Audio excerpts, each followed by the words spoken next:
नमस्कार, मैं श्रेया। शिक्षा की बात हर शनिवार के इस साप्ताहिक कार्यक्रम में आप सभी शिक्षक प्रेमियों का हार्दिक स्वागत करती हूं।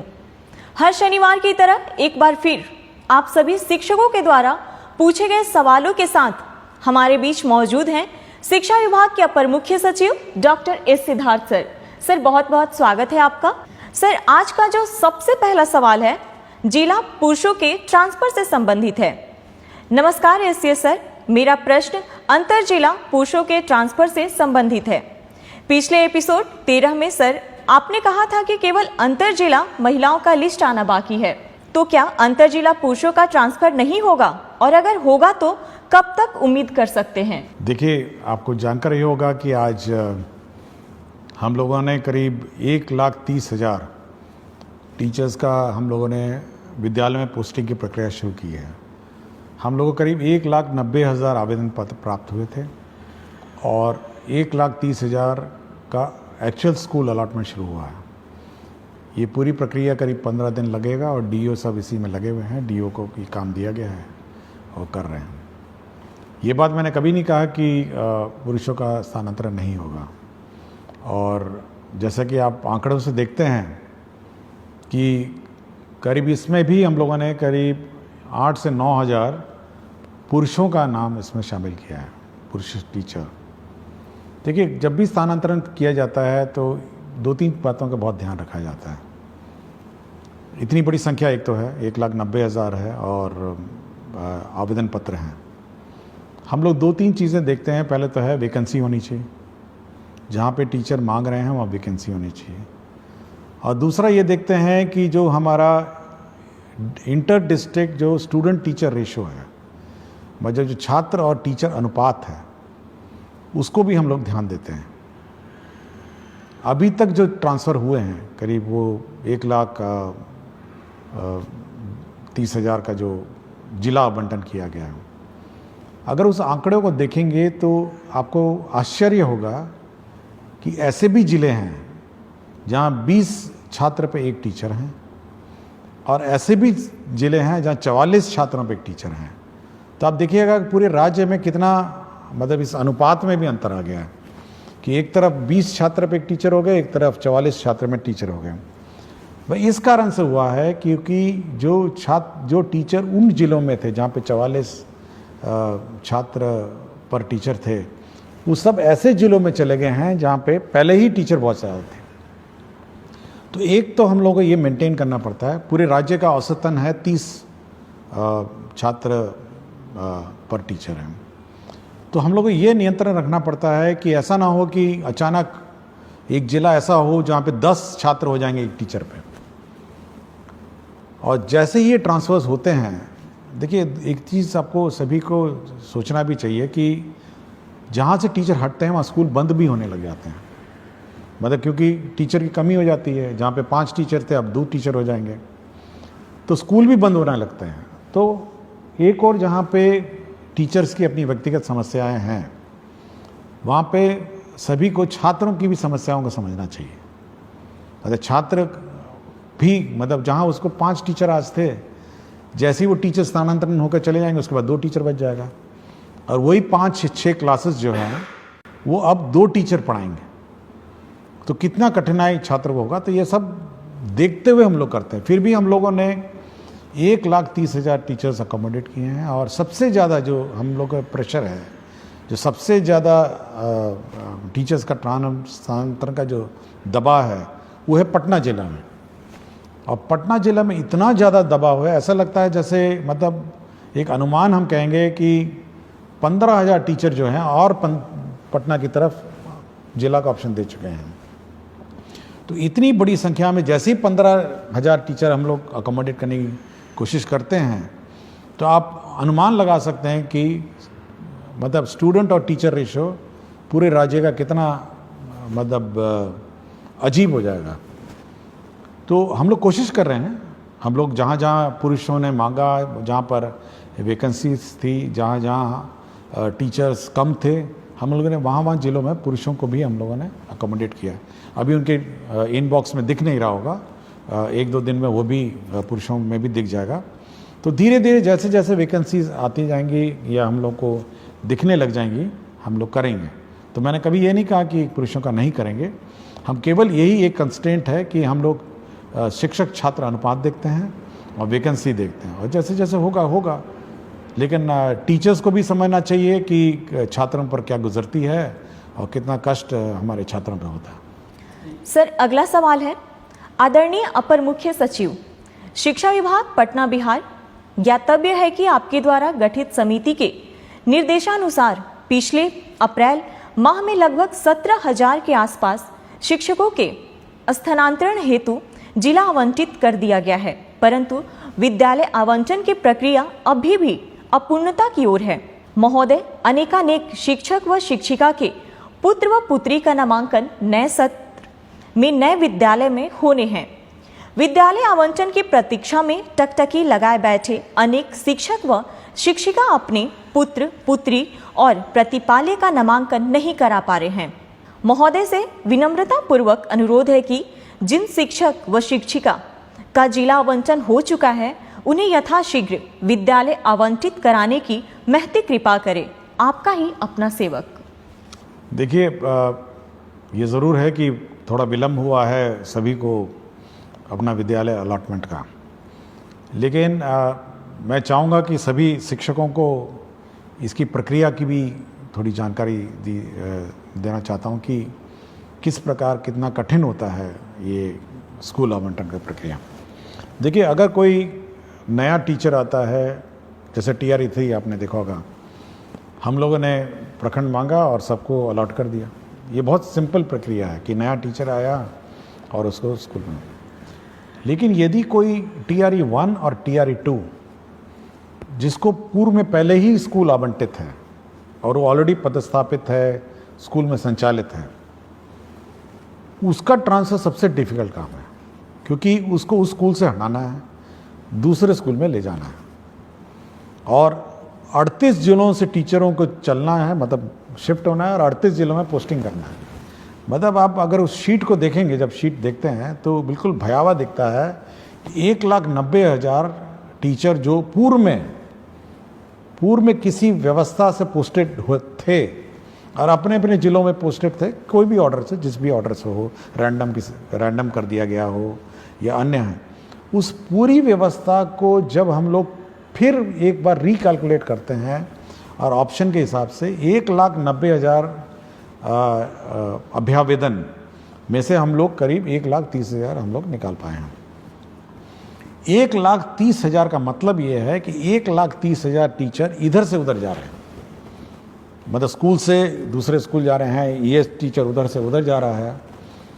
तो इतनी कॉम्प्लिकेटेड जो प्रक्रिया है, और उसमें ये भी देखना है कि जो टीचर जब जा रहा है तो उसका रिप्लेसमेंट दूसरा टीचर कर रहा है नहीं कर रहा है। पता चला मैथ्स का टीचर चला गया एक स्कूल छोड़ के, दूसरा मैथ्स का टीचर पहुंचा नहीं, या फिर प्राइमरी में 5 टीचर में थे, 3 टीचर चले गए, पता चला 3 टीचर रिप्लेस नहीं हुए। तो एक किसी स्थापित व्यवस्था जिसमें पहले से ही किसी व्यवस्था में पोस्टिंग TRE 1 TRE 2 हो गया हो या अन्य जो पोस्टिंग हो गया हो, उस पूरे पोस्टिंग व्यवस्था को फिर से अभ्यावेदन के हिसाब से मतलब उनके प्लेस ऑफ पोस्टिंग को परिवर्तित करने में बहुत मेहनत लगता है, और ये केवल एक सॉफ्टवेयर के माध्यम से ही हो सकता है कि लोग अपना करेंगे। और हम लोगों ने काम शुरू कर दिया, जैसे कि मैंने पहले प्रश्न में बताया, और सभी को 23 से 30 तक नए स्कूल में ज्वाइन करना होगा, और 20 तारीख को सभी के ई-शिक्षा कोश के जो ऐप है, जो उनका वेबसाइट है, उसमें आपको ट्रांसफ़र ऑर्डर मिल जाएगा, और इसी हिसाब से वो अपना प्लानिंग कर सकते हैं। लेकिन टीचर्स को ये समझना चाहिए कि एक स्थापित पोस्टेड व्यवस्था जहाँ पे पहले ही पोस्टिंग हो गई हो, और जहाँ पर मेरे ख्याल से बहुत सारे टीचर ऐसे भी थे जो सोचे भी नहीं होंगे कि 3 साल पहले इनका ट्रांसफ़र हो सकेगा, और ये उम्मीद नहीं होगी, लेकिन हम लोगों ने उन संवेदनशील होकर उनसे आवेदन पत्र लिए, उनके कष्ट समझे, और हम लोगों ने कहा कि नहीं, हम लोग जहाँ तक संभव हो करेंगे, और हम लोगों ने 1,30,000 टीचर्स का सिलेक्शन किया और पोस्टिंग कर रहे हैं। और जो बच गए हैं वह भी निराश नहीं हो। हम लोग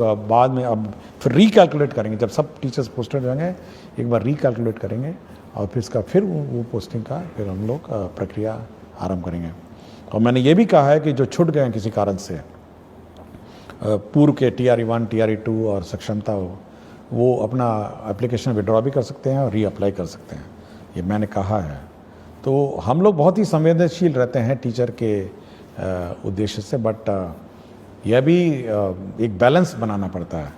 एक और टीचर के कष्ट का को ध्यान रखना पड़ता है और दूसरी ओर बच्चे का भविष्य का भी ध्यान रखना है, वो ज़्यादा इम्पॉर्टेंट है मेरे लिए। बच्चे का 2 करोड़ बच्चे को टीचर मिले, उनको पढ़ाने वाला टीचर मिले, वो हमेशा वो चिंता में रहती है।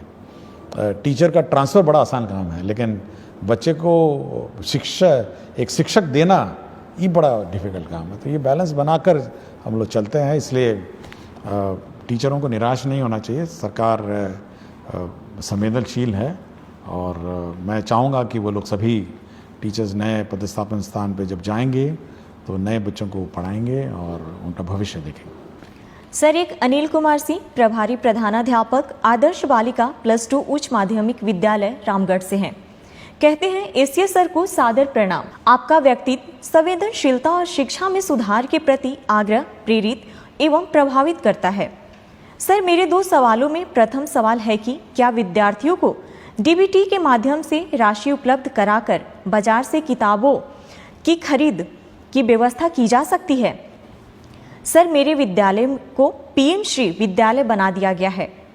दूसरा प्रश्न इसी से संबंधित है कि विभाग PM श्री विद्यालयों की व्यवस्था के संदर्भ में विभाग क्या सोच रखती है? देखिए, पहले किताबें छपती थी और विलम्ब होता था, और ऐसे भी हुआ कि सत्र शुरू हो गया, नवंबर में जाके किताबें में मिली हैं कुछ सालों में। लेकिन फिर सरकार ने सोचा कि चलिए डीबीटी कर देते हैं।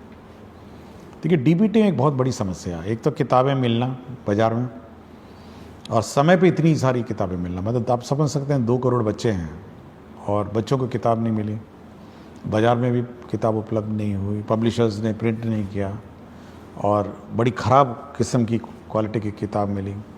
ऐसे भी हुआ कि बच्चे पुरानी किताबें इधर उधर से बोरो करके लिए। लेकिन अब ये व्यवस्था है कि किताबों की छपना की प्रक्रिया जो है वो परिवर्तित हो गई है।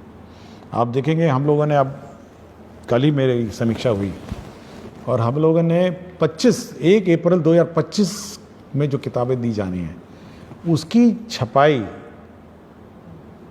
पर निर्णय अब कल ही हम लोगों ने ले लिया कि कल हम लोगों ने कहा कि नहीं, एक प्रक्रिया आरंभ की जाए और वो 1 अप्रैल 2026 में बटनी है।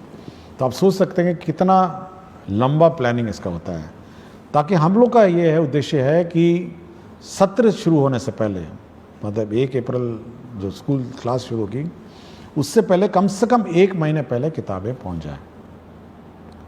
और इस बार चुनाव भी है बीच में, तो इसलिए हम लोगों ने जल्दी शुरू किया है कि किसी प्रकार का व्यवधान ना हो, समय पे किताबें छप जाएं, ताकि 1 अप्रैल 2026 में ये किताबें, नई किताबें मिल जाएं। और साथ ही साथ जो किताबों में परिवर्तन भी करना है, रिवीजन हर साल होता है, तो इस साल किताबों का रिवीजन भी शुरू हो गया है और करीब हम लोग को लगता है कि सितंबर 1 से किताबें एक्चुअली प्रिंटिंग शुरू हो जाएगी और किताबें पहुंचने लग जाएंगी स्कूल में करीब जनवरी, फरवरी, मार्च में। तो समय पे आपको किताब मिल जाएंगी। इसलिए डीबीटी पर ज़्यादा हम लोग जोर नहीं देते हैं कि समय पे किताब जब मिल ही रही है तो मेरे ख्याल से शिक्षकों, विद्यार्थियों को कठिनाई नहीं होगी। दूसरा उन्होंने कहा PM श्री। ये PM श्री जो विद्यालय हैं ये भारत सरकार की सेंट्रली स्पॉन्सर्ड स्कीम है और इसके अंतर्गत जो स्कूल हैं उसको एक आदर्श स्कूल बनाना है।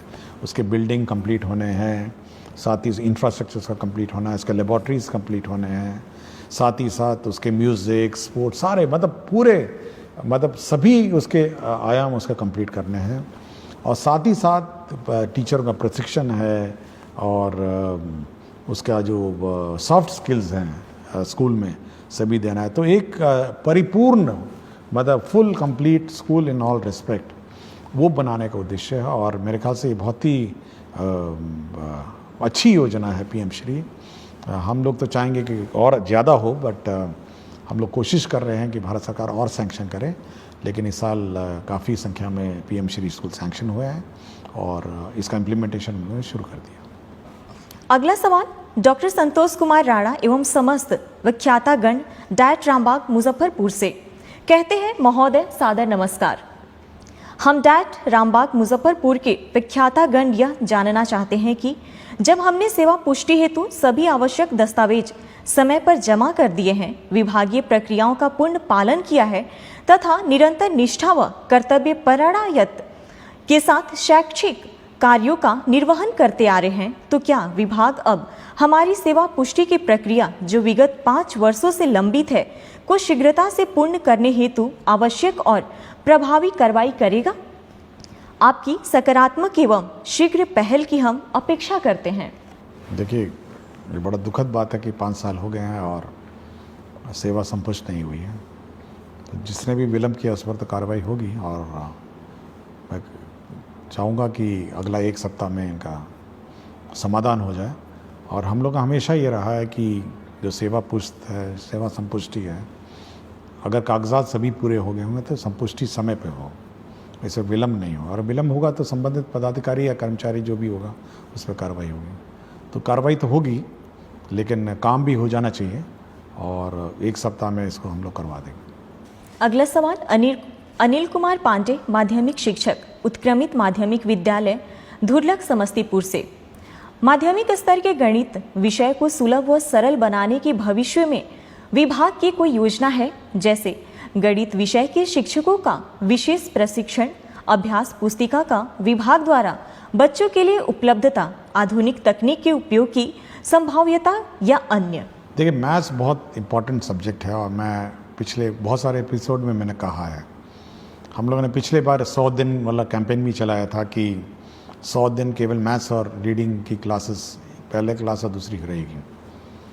हम लोगों ने FLN भी हम लोगों ने डेवलपमेंट प्रोसेस किया, बहुत सारे FLN किट्स भी डेवलप हुए। और हम लोग का है कि मैथ्स जैसे सब्जेक्ट है, बहुतों को कठिन भी लगता होगा, लेकिन FLN किट के माध्यम से उसको सरल बनाया जा सकता है और लर्निंग भी ईजी बनाई जा सकती है। और मैं पिछली बार जब ACRT में एग्जीबिशन में गया था तो बहुत अच्छे इनोवेटिव FLN किट्स भी थे जो मैथ्स से संबंधित थे, केवल मैथ्स से संबंधित थे। और मैं चाहूँगा ACRT इसको प्रचार प्रसार करे और टीचर्स का ट्रेनिंग दे, और टीचर्स के ट्रेनिंग में कम से कम ये FLN किट्स कैसे मैथ्स पढ़ाए जाएं इस पर विशेष ध्यान दें। और साथ ही साथ SCRT में भी हम लोग इस बार जो टीचर्स ट्रेनिंग का जिस साल का सत्र है उसमें FLN और मैथ्स और रीडिंग एबिलिटीज़ बच्चों में कैसे डेवलप की जाए इस पर ट्रेनिंग पे हम लोग जोर देंगे। सर, अगला सवाल भूपेंद्र कुमार त्रिपाठी, मध्य विद्यालय कर्मा, गुरारू गया, BPSC TRE 2 द्वारा चयनित गणित विज्ञान का शिक्षक है। महोदय, आपका ये हर शनिवार का संवाद करना काफ़ी सराहनीय है और हमें आपसे जुड़ने और आपको सुनने का मौका मिलता है, जिससे पूरा शिक्षक समाज काफ़ी लाभान्वित होता है। महोदय, बिहार में ट्यूशन की वैल्यू इतनी ज़्यादा है कि बच्चे स्कूल ना आकर वहाँ जाते हैं, और सबसे बड़ी विडंबना यह है कि सरकार को मालूम है कि काफ़ी सारे ट्यूशन टीचर स्कूल के समय में ही क्लासेस चलाते हैं। इस वजह से काफ़ी बच्चे स्कूल नहीं आते। इस पर सरकार कोई कार्यवाही क्यों नहीं कर रही है?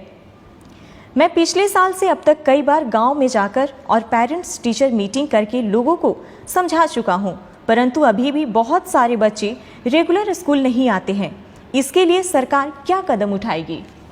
देखिए, पिछले एपिसोड में मैंने कहा था कि जो ट्यूशन है, स्कूल अवधि में कोई भी सरकारी स्कूल में नामांकित छात्र ट्यूशन में नहीं जाए, और सरकारी शिक्षक उस अवधि में ट्यूशन में क्लासेस नहीं ले सकते हैं। यह पूर्ण रूप से प्रतिबंधित है। और यह भी प्रतिबंधित है कि कोई भी सरकारी शिक्षक ट्यूशन नहीं पढ़ा सकते हैं, ये बिल्कुल प्रतिबंधित है। और यदि कोई शिक्षक जानबूझ के और इस मतलब जबरदस्ती या जानबूझ के इस रूल का उल्लंघन करता है कि मतलब वो सरकारी शिक्षक जो है वो किसी ट्यूशन क्लास मतलब ट्यूशन कोचिंग सेंटर में पढ़ाएगा, तब तो उस पर कार्रवाई हो जाएगी। उसका काम ये है कि जो हमारे स्टूडेंट हैं, सरकारी स्कूल में स्टूडेंट हैं, उनको पढ़ाए। यह बिल्कुल अलाउड नहीं है कि कोई भी सरकारी टीचर किसी कोचिंग सेंटर में पढ़ाएंगे। ये मैं बिल्कुल स्पष्ट कर दिया हूँ और इस संबंध में हम लोग स्पष्ट निर्देश भी देंगे। और कोई कंप्लेंट आएगा तो उस पर तो कार्रवाई हो जाएगी, क्योंकि यह हम लोग नहीं चाहते हैं कि एक कोई स्टूडेंट मतलब यह देखे कि अपना टीचर ही जब चला गया ट्यूशन पढ़ाने तो वो भी चला जाएगा, नहीं, स्वाभाविक है। तो यह पब्लिक को भी अलर्ट होना है और बाकी टीचर्स को भी अलर्ट होना है कि किसी भी परिस्थिति में सरकारी शिक्षक ट्यूशन नहीं पढ़ाएंगे और सरकारी स्कूल में जो नामांकित छात्र हैं वह ट्यूशन सेंटर में नहीं जाएंगे। ट्यूशन अवधि में मतलब सॉरी जो स्कूल अवधि में, स्कूल का अवधि के बाद वो अपना ट्यूशन जहाँ लेना लें और प्राइवेट टीचर अपना जो पढ़ाना पढ़ाएं, वो हमको कोई आपत्ति नहीं। लेकिन ये बिल्कुल बहुत ही स्पष्ट है। और हम लोग biometric attendance, photo based attendance शुरू करने वाले हैं स्टूडेंट्स का भी। तो जल्दी जैसे लौटेंगे अपने समर वेकेशन से, तो स्टूडेंट्स का बायोमेट्रिक अटेंडेंस भी हम लोग कंपलसरी कर देंगे। तो यह हम लोग यह टॉलरेट नहीं करेंगे कि स्टूडेंट्स क्लास मिस करें, क्लास से गायब रहें, अन्यथा कहीं घूम रहे होंगे। ये बायोमेट्रिक अटेंडेंस स्टूडेंट्स का भी हम लोग समर वेकेशन के बाद शुरू कर देंगे। सर, अगला सवाल है। नमस्कार एसीएस सर, मैं राशिद आलम यूएमएस भीमाइन खैरा जमुई में उर्दू टीचर के रूप में कार्यरत हूँ। सर, मेरे स्कूल में उर्दू के स्टूडेंट हैं, उर्दू में पढ़ाई भी होती है, लेकिन एग्ज़ाम के क्वेश्चन पेपर उर्दू सब्जेक्ट का नहीं आता है। मजबूरन संस्कृत सब्जेक्ट का एग्ज़ाम लेना पड़ता है। कृपया इसका सॉल्यूशन कीजिए। नहीं, ये बिल्कुल गलत है और मैं ये चेक करूँगा कि उर्दू का पेपर क्यों नहीं गया। उर्दू का अगर पढ़ाया जाता है तो उर्दू का पेपर जाना चाहिए, संस्कृत का पढ़ाया जाता है तो संस्कृत जाना चाहिए। ये बिल्कुल गलत है कि उर्दू पढ़ के संस्कृत लिखेगा या संस्कृत पढ़ के उर्दू, नहीं, ये गलत, बिल्कुल गलत। और जहाँ पर भी लापरवाही हुई है मैं इसको चेक करूँ। सर, अगला सवाल नरेश कुमार निराला जिलाधिकारी से पुरस्कृत विशिष्ट शिक्षक आदर्श प्राथमिक विद्यालय केवला से। कहते हैं, जी नमस्कार सर, शिक्षा की बात शनिवार मेरा प्रश्न है कि वर्ष 2007 में हजारों नवसृजित प्राथमिक विद्यालय खोला गया और सैकड़ों प्राथमिक को उत्क्रमित कर मध्य विद्यालय बनाया गया, जो काफ़ी सराहनीय कार्य रहा। अभी भी बहुत से ऐसे पंचायत है जहां नवसृजित प्राथमिक विद्यालय खोलने की अति आवश्यकता है और ऐसे कुछ प्राथमिक विद्यालय भी हैं जिसे उत्क्रमित कर मध्य विद्यालय बनाने की जरूरत है।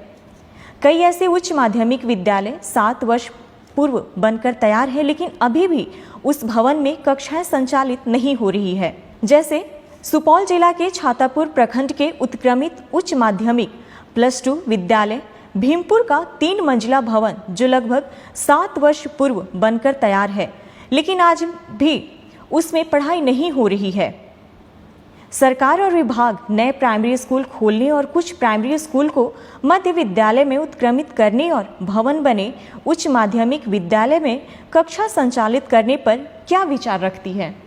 देखिए, ये जो स्कूल की बात कर रहे हैं जहाँ बिल्डिंग बन के तैयार है और संचालित नहीं हो, मैंने डीओ से बात की और डीओ ने कहा कि क्योंकि जिस कारण से जब हेडमास्टर को आदेश दिया गया था उसने वहाँ अपना स्कूल शिफ्ट नहीं किया, जिसके कारण से डीओ पे जो हेडमास्टर है उस पर कार्रवाई भी हुई। और मेरा बिल्कुल स्पष्ट है, जो डीओ ने कहा कि वहाँ पे पानी जमता है या रोड का कोई इश्यूज़ है, उसने बहुत सारे कारण बताए, तो मैंने उसको स्पष्ट कहा है कि सोमवार से स्कूल शुरू हो जाना चाहिए और सोमवार से क्लास का संचालन स्कूल में हो जाना चाहिए। मैंने बिल्कुल स्पष्ट कहा है और अगर नहीं होगा तो मैं डीओ पे कार्रवाई कर दूँगा। तो ये बिल्कुल स्पष्ट है कि अगर स्कूल बनकर तैयार होगा तो शुरू हो जाना चाहिए और क्लास से शुरू हो जानी चाहिए। कोई कारण नहीं होना चाहिए कि वहाँ स्कूल नहीं हो। दूसरा है कि हम लोग अभी भी बहुत सारे कई जगह दिखते हैं कि प्राइमरी स्कूल का अभाव है। अभी हाल ही में मैं नवादा गया था, तो जो कोडरमा का बॉर्डर ज़िले हैं पहाड़ों पे, कुछ लोग वहाँ से आए थे और वो अपने गांव में प्राइमरी स्कूल की मांग कर रहे थे कि भाई हमारे यहाँ स्कूल होना चाहिए।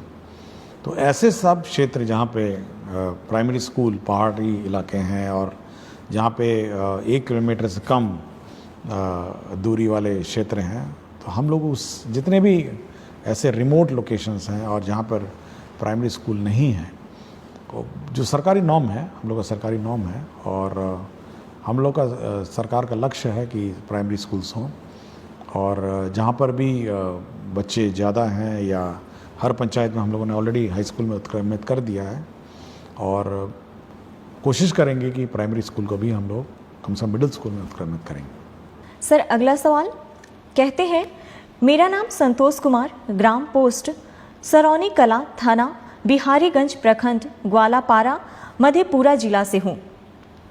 शिक्षा के क्षेत्र में किए गए आपके उत्कृष्ट कार्य को सादर प्रणाम सर जी। जब से बिहार में शिक्षा का पद आप और के पाठक सर जी संभाले हैं, तब से बिहार में शिक्षा के क्षेत्र में काफ़ी सुधार हुआ है। मुझे आप पर बहुत गर्व है सर जी। महोदय से मेरा प्रश्न यह है कि जिस प्रकार से बच्चों को सर्वांगीण विकास के लिए खेलकूद एवं कला प्रशिक्षण भी अनिवार्य है, जिसमें बच्चों को खेल तो कराया जाता है किंतु कला नहीं सिखाया जाता है, जबकि शिक्षा और कला एक दूसरे का पूरक है।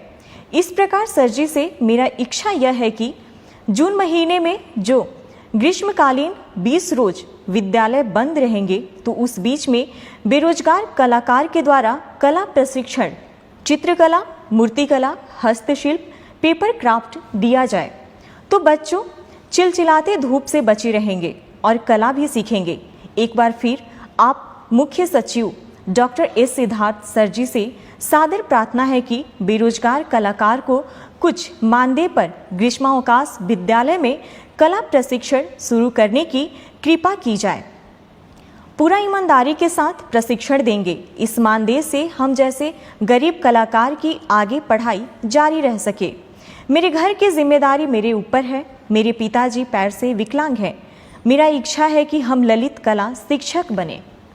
नहीं, सुझाव तो बहुत अच्छा है, और स्कूलों में संपर्क कैंप, टीचर्स तो सब छुट्टी पे चले जाएंगे, और जैसे कि मैंने कहा कि सभी लोग अपना ग्रीष्म अवकाश में जाएंगे, लेकिन इस प्रकार के जो स्थानीय लोकल कलाकार हैं समर कैंप्स ज़रूर चला सकते हैं गांव में। और हम लोग कुछ प्लान आउट करते हैं कि हम लोगों ने कुछ NGOs को भी कहा है समर कैंप्स चलाने को, और एक व्यवस्था विकसित करते हैं कि बाकी गांव में भी कला, म्यूज़िक, डांस और स्पोर्ट्स का समर कैंप्स चले, और आर्ट और क्राफ्ट का भी कुछ कोशिश करते हैं। लेकिन आइडिया अच्छा है और सुझाव अच्छा है, इस पर मैं कुछ वर्कआउट करता हूँ। एक सवाल है सर, नमस्ते। मैं शशिकांत कुमार, प्राथमिक विद्यालय ताती टोला, बभन गामा, जिला खगड़िया से में 2014 से शिक्षक के रूप में कार्यरत हूँ।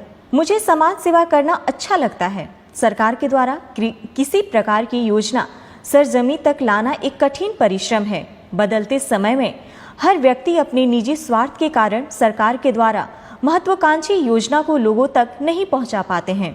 सर, अब मैं राष्ट्रीय शिक्षा नीति 2020 में प्रथम कक्षा से नीचे 2 कक्षा का संचालन करने की चर्चा है, जिसमें आंगनबाड़ी प्रत्येक वार्ड में संचालित किया जाता है, और आंगनबाड़ी में 2 महिला स्टाफ सेविका और सहायिका होते हैं। छोटे बच्चों का प्रथम स्कूल आंगनबाड़ी ही होते हैं, परंतु मध्यम वर्ग के बच्चे प्ले स्कूल जाते हैं। आंगनबाड़ी में 2 महिला स्टाफ, सेविका और सहायिका का कार्य। सेविका प्रधान संचालन करता एवं सहायिका बच्चों को लाना और मध्याह्न भोजन बनाकर खिलाना। सेविका द्वारा 16 से 20 पंजी का संधारण करना होता है। स्टाफ उपस्थिति पंजी, अन्नप्राशन पंजी, गोद भराई पंजी, भंडार पंजी, टीकाकरण पंजी, सामाजिक बैठक पंजी, दूध वितरण पंजी, राशन वितरण पंजी, बालवाड़ी बच्चा उपस्थिति पंजी, विवाह पंजी, विवाह, मृत्यु एवं जन्म पंजी, महिला मंडल बैठक पंजी, सर्वे पंजी, निरीक्षण पंजी, वजन पंजी, मुख्यमंत्री कल्याण कन्या उत्थान योजना पंजी, प्रधानमंत्री मातृ वंदना योजना पंजी, जिसमें सेविका क्या क्या करे। सरकार की शिक्षा और पहल में जन्म के बाद 3 से 6 साल में के बच्चों को बालवाड़ी में शिक्षा दी जाती है, जिसमें शैक्षणिक गतिविधि के लिए स्टाफ की कमी है। सर, मेरा ध्यान शिक्षा सेवा की ओर है। वह अपने टोला से या विद्यालय के पोषक क्षेत्र के टोला से बच्चों को स्कूल तक पहुंचाना और पोषक क्षेत्र में बच्चों को ट्यूशन पढ़ाने का दायित्व है, जिसमें यह मेरा मानना है कि सर की टोला सेवक या शिक्षा सेवक को आंगनबाड़ी में बालवाड़ी के बच्चों को पढ़ाने के लिए एक प्रावधान लाने की आवश्यकता है, क्योंकि सर एक सरकार की योजना को मैं समझना चाहता रहा हूँ कि एक वार्ड में प्रायः एक आंगनबाड़ी होते हैं, प्रत्येक वार्ड में 80 से 100 बच्चे रहते हैं, परंतु आंगनबाड़ी में बालवाड़ी में 40 बच्चों का नामांकन किया जाता है, शेष बच्चे इधर उधर रह जाते हैं, जिस कारण जब वह बच्चा 6 वर्ष का हो जाता है तो उसे पढ़ना और विद्यालय जाना अच्छा नहीं लगता है। सर, अंत में मैं यह कहना चाहता हूं कि वर्तमान समय में सरकारी विद्यालय में शिक्षक की उपस्थिति ठीक ठाक हो गई है और शिक्षक सेवक को बालवाड़ी में बच्चों को पढ़ाने के लिए समय का प्रावधान लाना चाहिए। देखिए, ये ज़रूर जो सुझाव करता है, उन्होंने आंगनबाड़ी में जितने प्रतिवेदन और प्रपत्र भरने पड़ते हैं, मैं भी बड़ा आश्चर्य हुआ कि इतनी रिपोर्ट्स और कागजात किसी आंगनबाड़ी सेविका को भरने पड़ते हैं। बड़ा, मैं भी बहुत आश्चर्य रहा और बहुत अच्छा उन्होंने जानकारी दी। हम लोग का ये जो कार्यक्रम है उसमें ये है कि जितने भी हम लोग आंगनबाड़ी के बच्चे हैं वो तो आंगनबाड़ी में पढ़ते हैं, 40 बच्चे जैसे कहा, और बाकी बच्चों को प्री स्कूल के रूप में जो प्राइमरी स्कूल है उसमें रखने का प्रावधान है। और हम लोग ने शुरू ही किया अभी कि जितने भी नॉन आंगनवाड़ी, जो आंगनवाड़ी में बच्चे नहीं हैं, उनको प्ले स्कूल के रूप में प्राइमरी स्कूल में रखा जाए, और जिसको कहते हैं प्री प्राइमरी, और उसमें रखने के बाद 2 साल रखने के बाद फिर वो बच्चे अपना स्कूल में आ जाएंगे। तो ये व्यवस्था करने के लिए हम लोगों ने कार्यक्रम बनाया और ऑलरेडी हम लोग बहुत स्कूल में शुरू कर चुके हैं, और मैं ज़रूर इसका रिव्यू करूँगा कि सभी प्राइमरी स्कूल्स में प्री प्राइमरी क्लासेस भी हों जहाँ पे ये सब बच्चे रहें, और साथ ही साथ आंगनवाड़ी में तो है ही हैं बच्चे, तो ये रिव्यू करूँगा। और ये अच्छा सुझाव था कि जो टोला सेवक हैं, तालीमी मरकज़ हैं और अन्य जो साधन सेवी सब हैं, तो ये सब इसमें सहयोग कर सकेंगे, और बच्चे कम से कम प्राइमरी स्कूल से पहले 2 साल पहले ही स्कूल में कम से कम 1 घंटा आएँ और बैठें और जाएँ। ये व्यवस्था हम लोग लागू करें। बहुत बहुत शुक्रिया सर। अगला सवाल एक शिक्षिका प्रखंड पोठिया किशनगंज से हैं। महोदय, मैं 14 वर्षों से प्रभार में हूँ। आए दिन बच्चों की उपस्थिति बढ़ाने के लिए नए नए नवाचार करती रहती हूँ, परंतु सहायक शिक्षकों द्वारा विद्यालय में कभी उपस्थिति को लेकर गंभीरता नहीं दिखाई देती है। क्या बच्चों के उपस्थिति की जिम्मेदार केवल प्रधान शिक्षकों की है? क्या ड्रॉप आउट हुए बच्चों को विद्यालय से जोड़ने में वर्ग शिक्षकों की कोई भूमिका नहीं? देखिए, जैसे कि कहा है कि हम लोगों ने हर क्लास के लिए क्लास टीचर अपॉइंट करने को कहा है, और उस क्लास टीचर की जवाबदेही है कि उसके जो बच्चे हैं वो सभी स्कूल आएँ और मॉनिटर उसको करना है। ये प्रधान अध्यापक का काम नहीं। प्रधान अध्यापक का काम है कि भाई वो इकट्ठा करेंगे आंकड़े, लेकिन हर क्लास का अपना इंडिविजुअल क्लास टीचर है और उसको मॉनिटर करना है कि कौन बच्चा आया, कौन बच्चा नहीं आया, और ये उसका काम है। ये नहीं कह सकता कि भाई प्रधान अध्यापक जाने कि कौन सा बच्चा आ रहा है, जा रहा है। ये हर क्लास टीचर, हर क्लास का टीचर को है। और यह भी हम लोगों ने कहा है कि उसी का काम है मिड डे मील उसको खिलाना, उसी का काम है कि वो मिड डे मील खाया नहीं खाया, अटेंडेंस चेक करना, अटेंडेंस दस्तखत करना, तो सारा काम उसी का है। तो हर क्लास का क्लास टीचर को अपनी जवाबदेही निर्धारित है और उसकी रिस्पॉन्सिबिलिटी। अगला सवाल सर, मैं सुहानी कुमारी वर्ग 7वीं कन्या मध्य विद्यालय अमला टोला में पढ़ती हूँ, लेकिन मुझे अभी तक पुस्तक नहीं मिला है। अब तो कुछ दिनों में गर्मी की छुट्टी होने वाली है, समझ नहीं आ रहा है कि बच्चे बिना पुस्तक के कैसे पढ़ेंगे। सिद्धार्थ सर से मेरी विनती है कि हम बच्चों को जल्द से जल्द पुस्तक प्राप्त करवाएं। देखिए, मुझे जब प्रश्न आया था तो मैंने टेक्स्ट बुक कॉर्पोरेशन में बात की और डीओ पटना से भी बात की, और देखिए समय पे किताब हम लोगों को उपलब्ध कराना था, क्यों नहीं हुआ ये मैं एक बार चेक करूँगा। लेकिन जहाँ तक आवेदिका का है तो ये मंडे को ये किताब इनको मिल जाएगी। लेकिन ये रिव्यू करूँगा कि समर वेकेशन से पहले कम से कम सारे बच्चों को किताब मिल जाए, ताकि समर वेकेशन में जो भी जिसको समय मिले अपना बैठ के अपना पढ़े। और ये घटना होनी नहीं चाहिए थी, बट मंडे को इसको किताब मिल जाएगी। लेकिन कोशिश करेंगे कि अब ये डिले नहीं हो। सर आज का आखिरी सवाल, सर लाइब्रेरियन की वैकेंसी कब तक आएगी? कृपया इस पर संज्ञान लें, आपकी विश्वासी। हम लोग अभी कैलकुलेशन कर रहे हैं इस पर, हम लोग देख रहे हैं कि क्या वैकेंसीज हैं और क्या है। एक बार देख लेंगे, उसके बाद इस पर निर्णय करेंगे। बहुत बहुत धन्यवाद सर। अगले सप्ताह फिर से मुलाकात होगी शिक्षा की बात हर शनिवार के साथ।